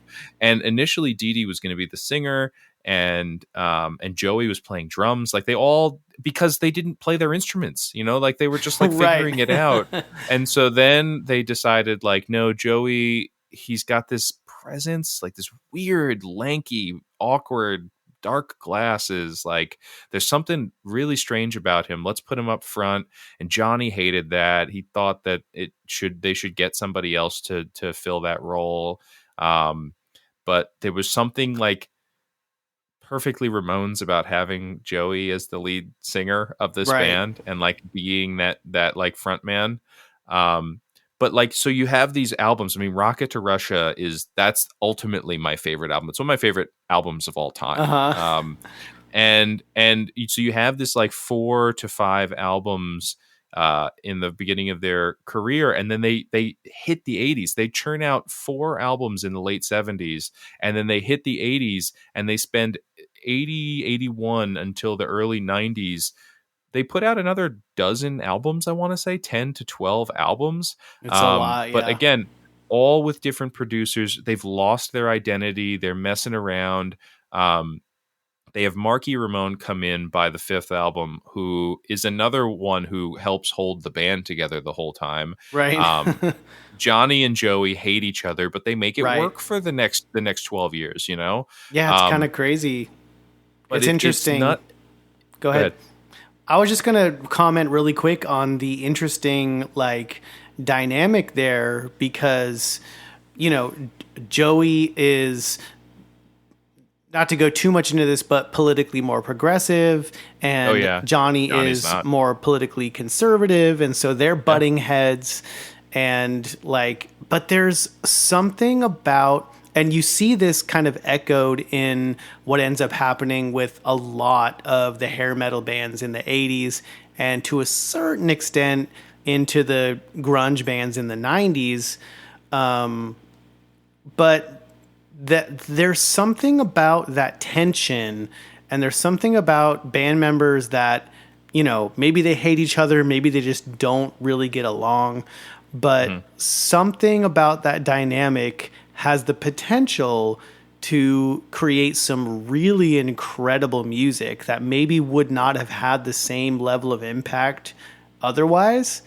Art is a very interesting thing, and you can't recreate something and have it feel the same way when it's authentic. It's just what happened in their lives individually, and then when they come together as a band, what happens, and that is the extent of it. And if there's tension, that's going to come out in the music. And when it comes to hard music, whether it's punk or metal or, any other kind of hard, heavy-hitting music, it's almost to the benefit of the song or the benefit of the album that, there's some level of tension or chaos going on behind the scenes, because that's going to permeate and come through in the music. And depending on the type of music, that could be a boon rather than something that, detracts from the experience. It's kind of wild. Yeah. Well, and that also can easily stem when the guitar player steals the lead singer's girlfriend and marries her. Like, isn't that's going to cause a problem? It's rumored, but I believe that is the catalyst for the KKK took my baby away, right? Yeah, it's kind of, at least that's the story. That's how the story goes. Well, and it goes in line with what you just said about their political views. Like, of course, Joey would then say, like, the KKK. He would call like, John. Right. Yeah. Wow. No, it totally makes sense. Yeah. But yeah, so going back to the sort of sad genesis of everything. So you have this incredible band that does this amazing, impactful body of work, especially on the front end. don't sleep. There's a couple albums that I also fell in love with. I like Brain Drain. It's a weird Ramones album, but it's definitely one.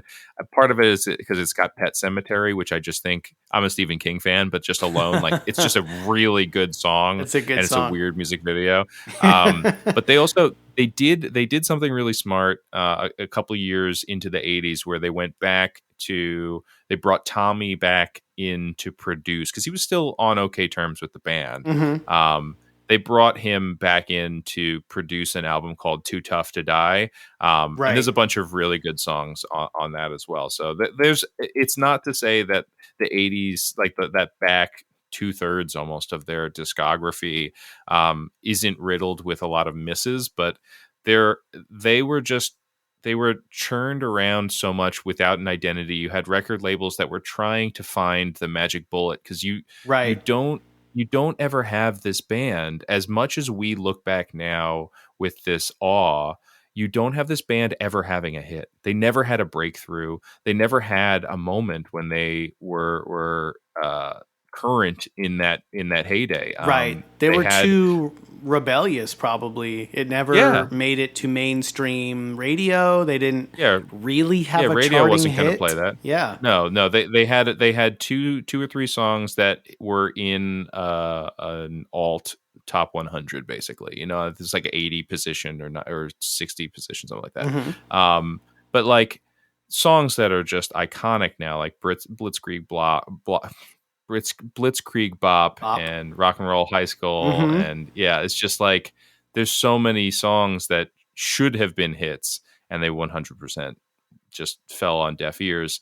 But then you have, like, right at the tail end, right as the wheels kind of come off and right as they kind of start dying, in the 90s, you have grunge, and grunge is heavily influenced by punk. Heavily. They took that punk scene, and you see in the end of there's like a farewell concert special that it was paired with I'm trying to remember. I think it's Adios Amigos is the last album, and then they did like this farewell tour and all of this. But then there's a concert that they did, and it had all like Soundgarden and Pearl Jam and Rancid and like all of the Ramones, all the kids who were birthed from the Ramones. This is the industry that was created by the Ramones. Right. This is the music that was made by them. And so I think that we see the popularity that we're talking about when we're in high school, especially because then you have pop punk come off of the heels of grunge, right? Like, so you do get that glossiness of the glam rock, but instead of it being the glossiness of prog, like I would say that Motley Crue and Poison and all those bands kind of took what prog rock was doing in the 70s and made it sexy, but still had the guitar solos, right? Still had the virtuosity, still had the bigness. And then you had grunge, and that kind of re-embodied punk. And then you had pop punk, which put a glossiness on what the Ramones and the Sex Pistols were doing. And they glammed punk, but it was still punk. There was still the roots of it were still there, and it was enough for you and I to hear Green Day and The Offspring and to look back and be like, this is where this came from. Now, like I said, the sad thing is the wheels did fall off for this band, and they held it together enough, albeit without Joey. Joey died, I think, in 2001. The band gets put into the Rock and Roll Hall of Fame the first year they're eligible, which is the year after Joey's death. Tommy and Marky are both there, as well as Dee Dee and Johnny. All 5 members are inducted. Not CJ, I don't think. CJ played with the band through the 80s into the early 90s. But they finally, like, you can see the surviving members finally feeling like they're getting the recognition for what they did at that point. I don't think there was ever any real moment that capped it off for any of them besides that. Like that's, it's a pretty big one, like Rock Yeah, and Roll Hall of for Fame, sure. and not having it be a posthumous thing for most of you. Mm-hmm. But yeah, think we lose Johnny in '04. I want to say Dee Dee's not that long after that. He OD'd. And then Tommy died fairly recently. Tommy was with us until mid 2010s and passed away. I think he had cancer. And Marky's still with us today, which is great. Yeah. But yeah, it's a super sad story. It's we were talking at the front end of all of this about how seeing a songwriter performing for you and letting the songs wash over you, and feeling appreciative that they exist, and you're just like, wow, I'm just so glad that this is something that's in my life. Mm-hmm. And I can wholeheartedly say that about the Ramones music. They Right. have influenced my favorite bands, but unlike Bruce Springsteen, like unlike Bruce Springsteen, who I can't go back with and have that appreciation of for whatever reason. Like I can listen to my favorite contemporary bands, and then I can listen to the Ramones who made them who they are and have that appreciation for it. And that's something super special. Yeah, it is. And for whatever reason, what they did so long ago, it just kind of resonates. It's still coursing through the veins of rock and roll. And I just think because it was something that was so pure, it was, they weren't hiding behind anything. There was no production, there was no theatrics at all. It was 4 guys wearing leather jackets, Yeah. pummeling their instruments, and belting out these, for the time, incredibly fast songs in rapid succession. Like those early shows at CBGB's was like 17 minutes tops. Like Yeah. they played 9 or 10 songs in 17 minutes and they were done. And that was, they never really strayed from that. They didn't start using synthesizers and going all, a different musical direction as time went on. They, despite the, languishing popularity of their later albums, they really stuck to their guns as far as who they were. And that's kind of rare. They weren't swayed, and they were almost in the same way that a lot of the grunge bands were in the 90s.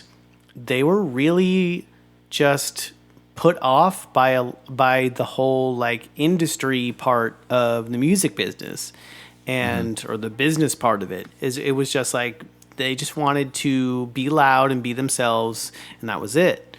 And there's just something so relatable and refreshing about that. And I can't think of a more enjoyable music playing experience than to get with 3 other guys in a garage and just, wake up the entire neighborhood playing some Ramones songs. I mean, it's just so pure. I don't know what other word to use to describe it. It's rock and roll fury in its purest form, undiluted, untarnished by, any other kind of entanglements. It is what it is. So, and I hate to use that term, but the Ramones are who they are. And there's very few artists that you can talk about like that. Yeah. And I think it's the reason why they're so influential in so many different artists over multiple decades. And one other thing to not sleep on, I know obviously we're talking about their first album as the catalyst for this conversation. But there's a really special, I didn't realize it had a vinyl release, and it was a repressing a few years ago, and I definitely missed that too. So now I have to go on the hunt. Uh-oh. But so Joey Ramone put out posthumously, but he had been working on a solo album right up until his death. It's gorgeous. Like it's called "Don't Worry About Me." There's a cover on it of "What a Wonderful World," which I think has been Wow. it's been put out on a few different things. It's been synced here or there, so you've probably heard it somewhere. But he's got when you're looking for, the pieces of a band, right, to kind of see where things fit, because it's also hard to figure out who wrote what. You can go into the liner notes and kind of figure it out, but a Joey song, or I should say, a McCartney song versus a Lennon song, to me, are pretty stark, right? Yeah, right. You can kind of tell when something's a Joey song as opposed to a Dee Dee song for the most part, but they do blur together a lot, and they did do a lot of things collaboratively, and part of that was by design. When they were starting off, they decided that they were just, every time they rehearsed, they would write a song. It was like they couldn't do a rehearsal without writing a song, which built out a huge repertoire. Yeah. And then the band puts out 14 albums. So, and like you said, they're 2 minutes long. So Yeah. what are you gonna do? But yeah, so when you're in that collaborative state and you're forcing yourself to write music, it's hard to figure out then, like, who actually wrote what. And so the Joey solo album is a really interesting insight into that, especially because he knew he was dying. I mean, the guy had been sick his entire life, and he had initially been told that they caught his illness in time, and then he had some crazy mental conditions, OCD things, where he needed to, like, go and tap a doorknob to make sure that he could go to sleep or something. Yep. Like he was not doing okay.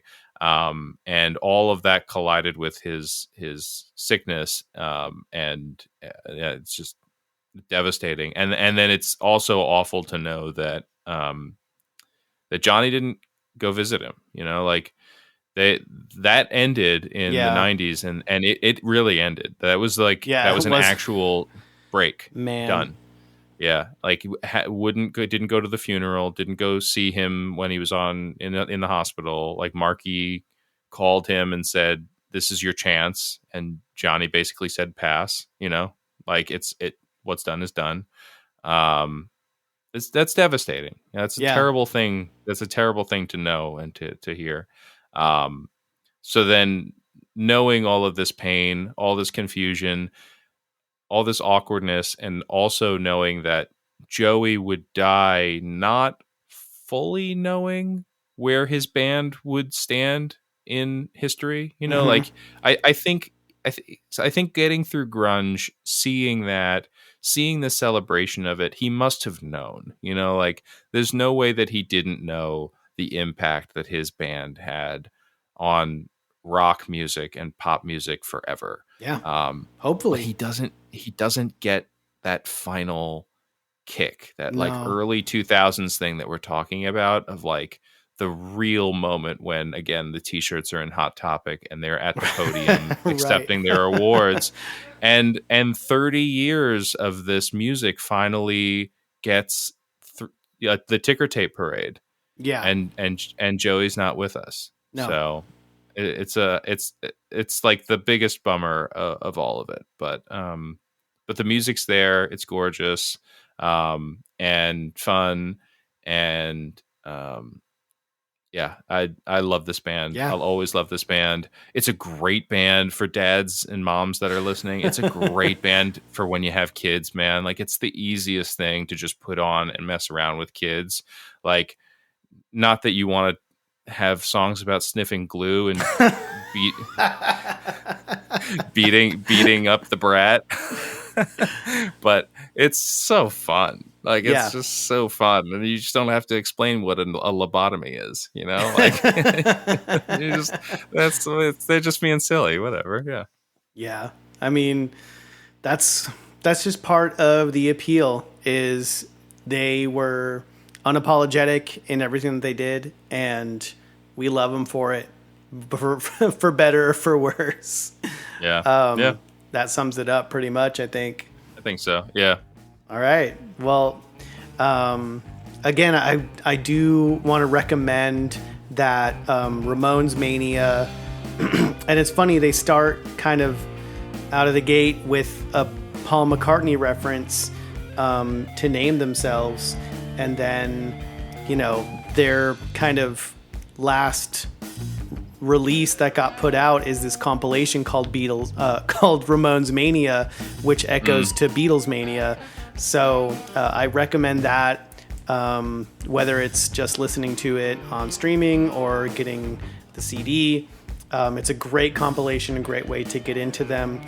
Or go on YouTube and watch the I Want to Be Sedated music video. That's how a lot of us were introduced to them. But God bless the Ramones.